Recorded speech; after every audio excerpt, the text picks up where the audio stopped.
नमस्कार। आप देख रहे हैं प्राइम न्यूज और मैं हूं आपके साथ आलोक शुक्ला। उत्तराखंड प्राइम में आप सबका स्वागत है। उत्तराखंड में अलग अलग जंगलों में लगी आग थमने का नाम नहीं ले रही है। इस बीच राज्य सरकार के तमाम इंतजाम नाकाफी साबित हो रहे हैं। वहीं दूसरी तरफ केंद्र सरकार की तरफ से भेजे गए भारतीय वायुसेना के हेलीकॉप्टर आग बुझाने के अभियान में अब जुट चुके हैं। केंद्र सरकार की तरफ से भेजे गए एयरफोर्स के हेलीकॉप्टर टिहरी झील से पानी भरकर जंगलों की आग बुझाने में जुटे हुए हैं। इस अभियान में वन विभाग, पुलिस प्रशासन, फायर और एयरफोर्स जुटी हुई है।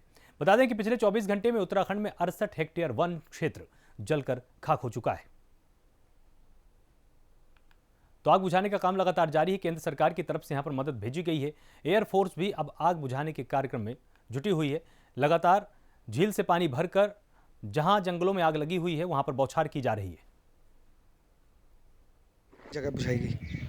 आज जो है इंडियन एयरफोर्स का एक MI-17 हेलीकॉप्टर जो हमारा डिस्ट्रिक्ट के लिए डिटेल किया गया था, तो आज सुबह यहाँ पहुँचे और उन्होंने आडवाणी और मजियाडे वाला एरियाज में बम्बी बकेट से पानी का छिड़काव किया था उस एरिया में, और अभी वापस करके अभी उनका एग्जिट हो गया टूवर्ड्स देहरादून। तो सर ये कह नहीं सकता है वो उच्च स्तर का, क्योंकि उच्च स्तर का डिसीजन है, पर हमें उम्मीद है कि वो आगे भी ऑपरेशन जारी रखेंगे। तो सर जहाँ जहाँ आग लगी है क्या हेलीकॉप्टर से जो पानी बरसाया गया वो बुझ गई है क्या? ये मैं नहीं कह सकता अभी, क्योंकि मैं मौके का अभी फील्ड फीडबैक आया नहीं है, और जहाँ गया वो नारेजगढ़ डिवीजन का एरिया में है, तो आप लोग थोड़ा देर में फीडबैक भी ले लेंगे कि क्या असर रहा है, क्या इफेक्ट आया इसका, इफेक्टिवनेस का। पौड़ी जिले में इन दिनों जंगलों में आग लगने का वाकया लगातार सामने आ रहा है। वहीं जंगलों में आग लगाने वालों की पहचान अभी तक नहीं हो पाई है। वन्य जीवों को बचाने के लिए इन घटनाओं पर रोक लग पाए, इसके लिए जिले की पुलिस अब लोगों से अपील कर रही है। वहीं इस मामले में पुलिस और प्रशासन आम लोगों से पूरी मदद करने की लगातार अपील जारी कर रही है, जिसमें पुलिस आरोपियों के खिलाफ कानूनी कार्रवाई कर सके। ताकि इसके लिए सतपुली के थानाध्यक्ष संतोष पैथवाल ने एक वीडियो के जरिए लोगों से अपील की है कि वो ऐसे लोगों को पहचानने में हमारी मदद करें और तुरंत ही जानकारी दें पुलिस को जहां कहीं पर भी अगर उनको आग दिखाई देती है।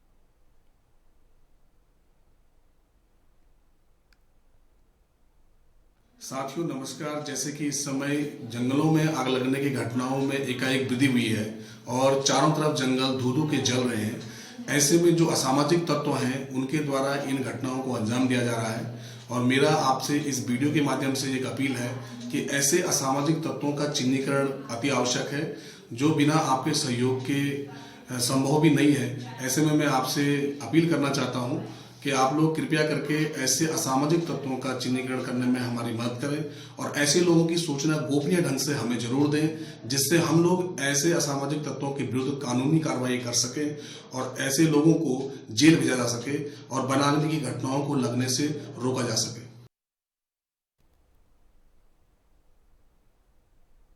वहीं इस बीच चमोली के थराली विकासखंड के सूना गांव के पास भी आग लग गई है।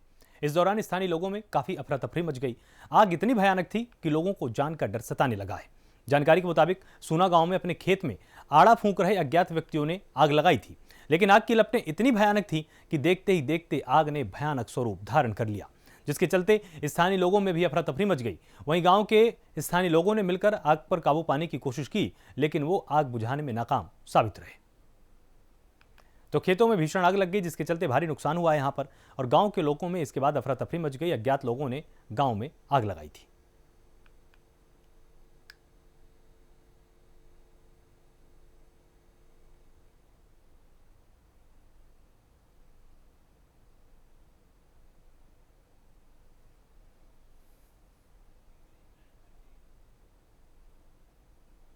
वहीं उत्तराखंड के जंगलों में लगी आग पर राज्य की सियासत भी अब गर्म हो चुकी है। कांग्रेस ने जंगलों में लगी आग के लिए राज्य की बीजेपी सरकार को जिम्मेदार ठहराया है। वहीं प्रदेश के कांग्रेस उपाध्यक्ष सूर्यकांत धस्माना ने कहा कि सरकार ने जंगलों में लगी आग से निपटने के लिए किसी तरह की तैयारी नहीं की है।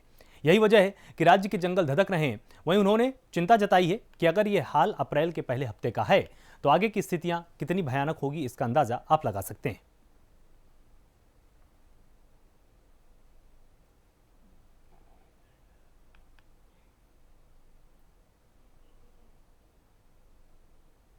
लालकुआं के हल्द्वानी कोतवाली परिसर में कोतवाली में उस वक्त हड़कंप मच गया जब अचानक कोतवाली परिसर में खड़ी 30 गाड़ियों में आग लग गई। यह हादसा महिला हेल्पलाइन दफ्तर के ठीक सामने हुआ है, जहां अचानक आग लगने के बाद अफरा तफरी का माहौल बन गया। इसके बाद दमकल विभाग को तुरंत खबर दी गई। वहीं मौके पर पहुंची फायर ब्रिगेड ने आग पर काबू पाया है। फिलहाल आग लगने की वजह का अभी तक कोई पता नहीं चल पाया है। तो कोतवाली में खड़ी गाड़ियों में अचानक आग लग गई और 30 गाड़ियों में अचानक आग लगने के बाद पूरी कोतवाली में अफरा तफरी का माहौल बन गया। फायर ब्रिगेड ने किसी तरह से पहुंचकर आग पर काबू पाया है। वो पा लिया गया है, तो हमको सूचना मिली, हम तुरंत आए हैं और आगे तुरंत हमने आग को काबू कंट्रोल कर लिया। आग पूरी बुझा चुकी है। किन जगहों पर आग लगी थी? बात करो। ये कोतवाली की जो 30 गाड़ियाँ होती हैं इन पे आग लगी। तो क्या कारण बताया जा रहा है आग का? अब कारण का तो अभी पता नहीं चला है फिलहाल। नुकसान सर क्या हुआ है? नुकसान ये पुरानी गाड़ियाँ जो चीज़ होती है इन्हीं में आग लगी है। अब अच्छा सर, बताया जा रहा है अंदर वेल्डिंग का काम चल रहा था, नीचे कूड़े में आग लग गई। अब साहब अब ये हमें तो पता नहीं है। खैर फिलहाल अभी हम पहुँचे हैं ये, तो आग बुझा दी है। अब हम कुछ भी नहीं। उत्तराखंड के अपर मुख्य सचिव राधा रतूड़ी ने सचिवालय में चल रहे कोरोना वैक्सीनेशन का निरीक्षण किया है। इस दौरान उन्होंने टीकाकरण के बाद भी सावधानी रखने की सलाह दी है। साथ ही लोगों से अपील की है कि न सिर्फ वैक्सीनेशन से पहले बल्कि वैक्सीनेशन के बाद भी लगातार मास्क पहने और सोशल डिस्टेंसिंग का पालन करें। तो वैक्सीनेशन का यहां पर निरीक्षण किया गया। आईसीएस राधा रतूड़ी ने निरीक्षण किया है। सावधानी बरतने की सलाह यहां पर दी गई है।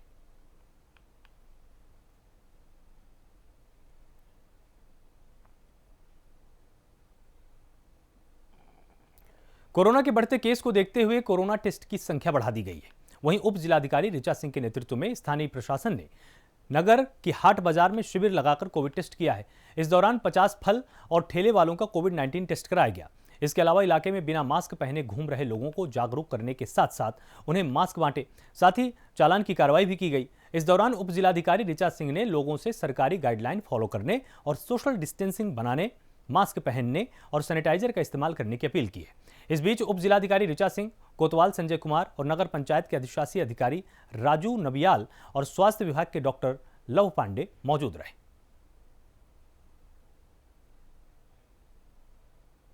शासन की जो भी गाइडलाइन है और हमारे जिलाधिकारी महोदय का भी निर्देश है, जिसके क्रम में लगातार पूरे जिले में ये अभियान चलाए जा रहे हैं। उसी के क्रम में आज यहाँ पर हमारे ईओ नगर पंचायत और हमारे एसएचओ लाल कुआं उनके साथ एक कंबाइंड अभियान चलाया जा रहा है, जिसमें लोगों को जागरूक किया जा रहा है कि वो मास्क लगाएं। चालान किया जा रहा है उनका, और जो यूपी से आए हुए यहाँ पर दुकानदार हैं उनका RT-PCR भी चेक किया जा रहा है। और ये मैसेज दिया जा रहा है, अगर आप बाहर से आ रहे हैं तो आप अपनी रिपोर्ट लेकर आएँ, जिससे कि आपको कोई परेशानी ना हो। निगेटिव रिपोर्ट उनके पास होनी चाहिए।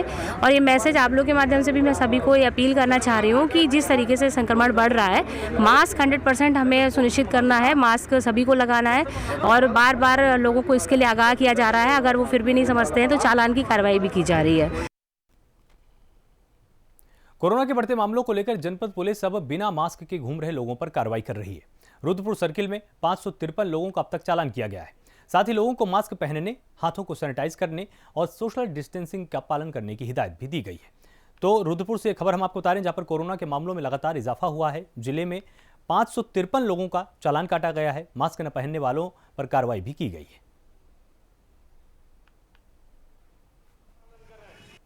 जैसे कि आप सबको विदित है कि कोविड के केसेस आजकल दिन पर दिन बढ़ते जा रहे हैं, तो उसी के संबंध में कल रुद्रपुर सर्किल में जागरूकता अभियान चलाया गया था। इसी के साथ साथ जो लोग इसको इम्प्लीमेंट नहीं कर रहे थे, नहीं मान रहे थे, तो उनके बिना मास्क के और सोशल डिस्टेंसिंग का जो पालन नहीं कर रहे थे उसमें चालान की कार्रवाई की गई थी। इसमें रुद्रपुर कोतवाली से लगभग 214 चालान हुए थे, ट्रांजिट कैंप थाना से 130 चालान हुए थे और पन्नगर थाना से 119 चालान हुए थे।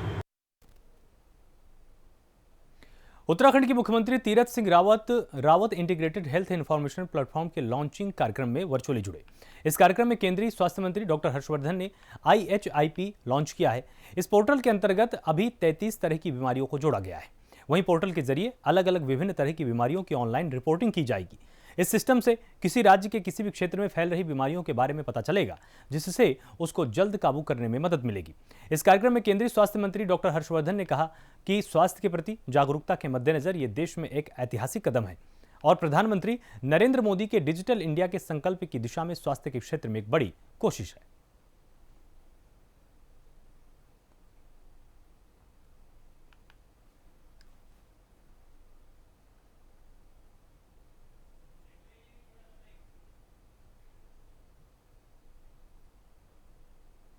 वक्त एक छोटे से ब्रेक का है, जल्द हाजिर होते हैं।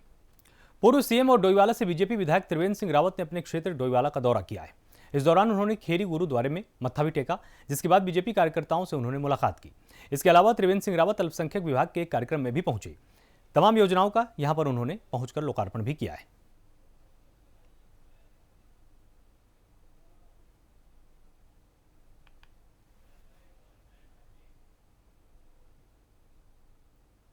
उत्तराखंड सरकार में पेयजल मंत्री बिशन सिंह चुफाल लालकुआं के बिंदु खत्ता पहुंचे। वहीं मौके पर बीजेपी कार्यकर्ताओं ने मंत्री बिशन सिंह चुफाल का जोरदार स्वागत किया है।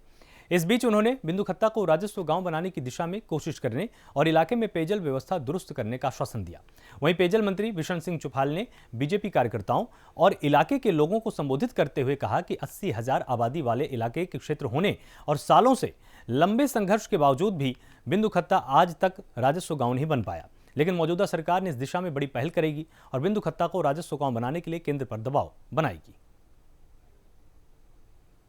बिंदु खत्ता के बारे में पूरी सरकार उस पर विचार कर रही है, उसके समाधान कैसे निकले करके इस पर विचार कर रही है। हम लोग सब लोग इस पर बिंदु खत्ता जैसे बहुत सारे गांव हैं, हमारे 1 लाख की जनसंख्या है, बग्गा चौन है, आपके इसी जनपद में दमोह है, हमारे पिथौरागढ़ जनपद में भी, गढ़वाल मंडलों में बहुत सारे ऐसे लोग जो होंगे, लाखों की जनसंख्या वाले जो गांव हैं, जो राजस्व है, जिनको सरकार से उनको उनके नाम से ज़मीन नहीं मिल पा रही। इस पर सरकार विचार कर रही है। 2000 बन सकेगा।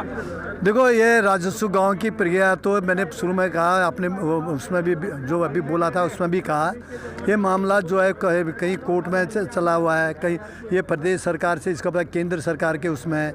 इस पर तो समय लगेगा इसको राजस्व गाँव होने में। उत्तराखंड में विधानसभा चुनाव की तारीखें करीब आने के साथ ही आम आदमी पार्टी भी अपनी तैयारियां तेज कर चुकी है। गदरपुर के दिनेशपुर सामरिया मार्केट में आम आदमी पार्टी ने अपना एक कार्यालय खोला है। इस बीच उद्घाटन कार्यक्रम में दर्जनों लोग भी शामिल हुए और तमाम लोगों ने आम आदमी पार्टी की सदस्यता ग्रहण की है।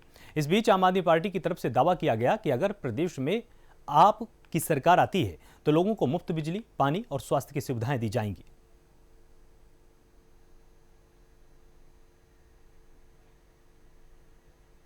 पंचायत में मैंने बात उठाई थी, माननीय उत्तराखंड सरकार की 5 विधायक वहाँ पे बैठे थे और उन्होंने ये आश्वासन दिया था कि 60 लाख रुपए मंजूर हो चुका है। ये 2-3 सालों से यही उनका कहने का रूटीन है, झूठ पे झूठ, और आए दिन इस रोड पे मौत हो रही है। ये उत्तराखंड सरकार बीजेपी की जिम्मेवारी है और इनकी काली कारतूत है, इनकी झूठ की गवाही है। ये जो सच्चाई है इनको दिखता नहीं है, केवल जातिवाद पे चुनाव लड़ते हैं और जीतते हैं। आम जनता की तरफ ये झांक के भी नहीं देखते हैं और पूरे भारत में बीजेपी सरकार जैसे विधायकों को खरीद फरोख्त करता है, शायद किसी राष्ट्र में और किसी देश में नहीं होगा। एशिया था हमारे जिले की गदरपुर विधानसभा में दिनेशपुर क्षेत्र में हमारे संगठन का विस्तार हुआ है, जिसमें हमारे विधानसभा अध्यक्ष, महिला मोर्चा, युवा विंग, किसान मोर्चा, अल्पसंख्यक मोर्चा, SC/ST मोर्चा और OBC मोर्चा के अध्यक्ष, उपाध्यक्ष व सचिवों की नियुक्ति करी है। ये हमारे शीर्ष नेतृत्व का जो आदेश है, अभी उनका है कि पंजाब, हरियाणा और उत्तराखंड और यूपी, अभी हमारी पार्टी का फोकस यहीं है और यहीं पे चुनाव हम लड़ रहे हैं। उत्तराखंड सरकार में मंत्री बंशीधर भगत की अध्यक्षता में विधानसभा में खाद्य विभाग की विभागीय समीक्षा बैठक हुई। इस बैठक में किसानों के फायदे से जुड़ा हुआ एक बड़ा फैसला लिया गया। फैसले के मुताबिक गेहूं की प्रति हेक्टेयर खरीद को 30 क्विंटल से बढ़ाकर 45 क्विंटल करने का फैसला लिया गया है। इस दौरान मंत्री ने कहा कि इससे अब किसानों के गेहूं की ज्यादा खरीद हो पाएगी और किसान को ज्यादा फायदा मिलेगा। वहीं बंशीधर भगत ने प्रदेश में खोले गए सभी धर्मकांटों में गेहूं की व्यवस्थित तरीके से तत्काल खरीद शुरू करने के निर्देश दिए। इस बीच उन्होंने विभागीय अधिकारियों से किसानों के बकाया जल्द से जल्द चुकाने के निर्देश दिए।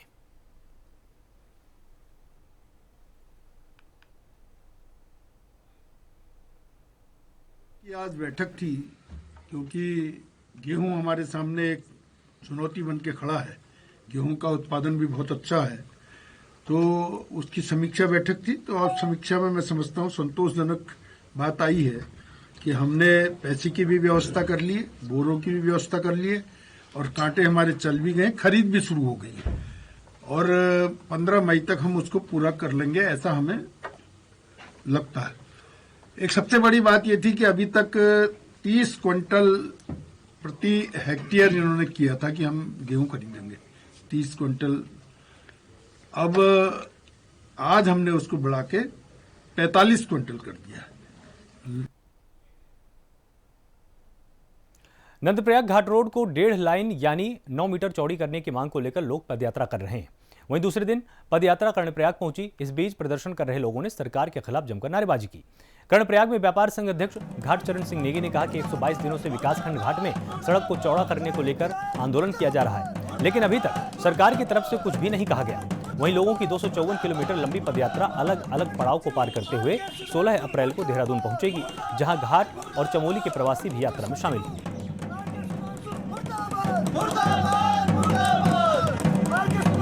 बड़े दुर्भाग्य से कहना पड़ा है कि आज आंदोलन के 122 दिन हो गए हैं और भूख हड़ताल पर आज 86वां दिन धरातल पे जीरो ग्राउंड में अभी चल रहा है। लोग धरातल पे घाट विकासनगर बैठे हुए हैं और बड़ी दिक्कतों का सामना करना पड़ रहा है। और हमारा जो पहला पड़ाव कल विकासनगर घाट से चलने के बाद बिराजकुंड में ड्रॉप हुआ, आज हमारा दूसरा जो पड़ाव है गौचर नगर के आसपास होगा। और सभी लोगों को दिक्कत आ रही है, लेकिन शासन प्रशासन इसमें सुध नहीं ले रहा है। बड़ी समस्याएं चल रही हैं, बड़ी दुर्भाग्यपूर्ण बातें हैं कि आज इतना लंबा चौड़ा आंदोलन जो कि नंदा देवी राजजात का जो रास्ता है, जो मार्ग है देवताओं का, उसका जो मांग लेकर के हमारा 9 मीटर चौड़ीकरण का जो मुद्दा चल रहा है उसमें भी सरकार सुनने को राजी नहीं है। मोटर मार्ग रेड लाइन चौड़ीकरण को लेकर आज हमारे आंदोलन के 122 दिन हो गए और 122 दिन में हमारी जो आज पदयात्रा है, आज पदयात्रा का दूसरा दिन है। लेकिन प्रदेश सरकार आम जनमानस की जनभावनाओं को कुचलने का काम कर रही है। एक तरफ विकासखंड घाट की जनता 4 महीनों से अपने सड़क की 1.5 लाइन चौड़ीकरण के लिए प्रयासरत है और संघर्षरत है, लेकिन विभाग और शासन सरकार के द्वारा एक इस पर टेंडरिंग की जाती है। लेकिन टेंडरिंग में सुधारीकरण और चौड़ीकरण की बात करते हैं, लेकिन स्पष्ट उसमें ये भी नहीं कहा जाता है कि कितना चौड़ा आप इसको कर रहे हैं। जहाँ तक आप डामरीकरण और सुधारीकरण की इसमें बात कर रहे हैं, आप सड़क का स्पष्ट ये कर दीजिए कि मतलब इसमें सड़क को आप चौड़ा कितना कर रहे हैं। रुड़की में बीजेपी युवा मोर्चा ने सैनिक सम्मान कार्यक्रम का आयोजन किया। इस कार्यक्रम में सेवानिवृत्त सैनिकों और शहीदों के परिजनों को सम्मानित किया जाना था। वहीं कार्यक्रम में बतौर मुख्य अतिथि के रूप में राज्यसभा सांसद नरेश बंसल पहुंचे थे। कार्यक्रम में बीजेपी नेताओं पर राष्ट्रीय गान का अपमान करने का आरोप भी लगा दिया गया है। वहीं इसके साथ ही कार्यक्रम से नाराज होकर लौट रहे कुछ पूर्व सैनिकों से जब बात की गई तो उन्होंने साफ कहा कि कार्यक्रम में नेताओं का सम्मान हो रहा है, सैनिकों का नहीं। बल्कि उन्होंने ये भी कहा कि काफी देर से वो कार्यक्रम में मौजूद हैं, लेकिन नेताओं के सम्मान में कार्यक्रम में देरी की गई। साथ ही राष्ट्रगान पर खड़े रहने की जगह पर बैठ जाने का आरोप है।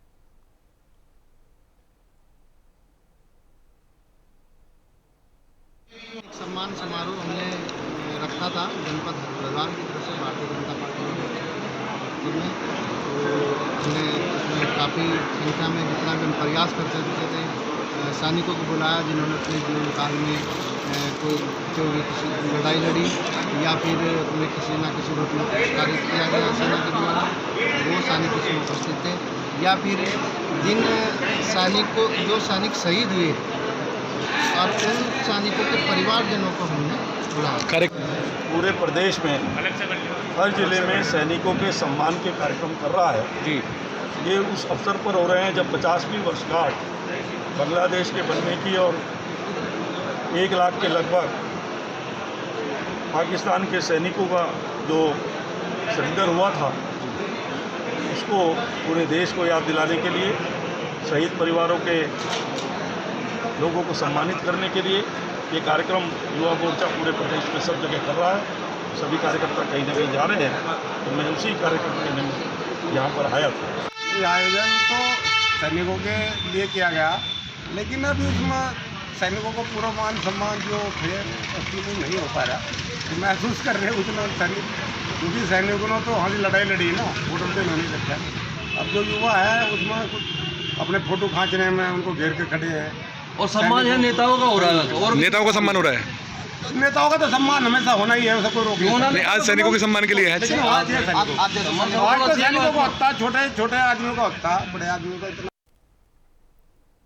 मसूरी के गांधी चौक पर सुमित्रा भवन के पास 23 साल के एक शख्स का शव मिला है।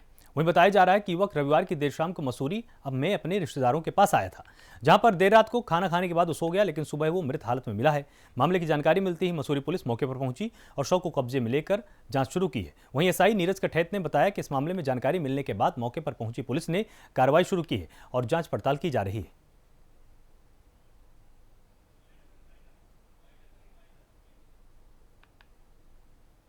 उत्तराखंड प्राइम में फिलहाल इतना ही। आप लगातार जुड़े रहिए प्राइम न्यूज के साथ। नमस्कार।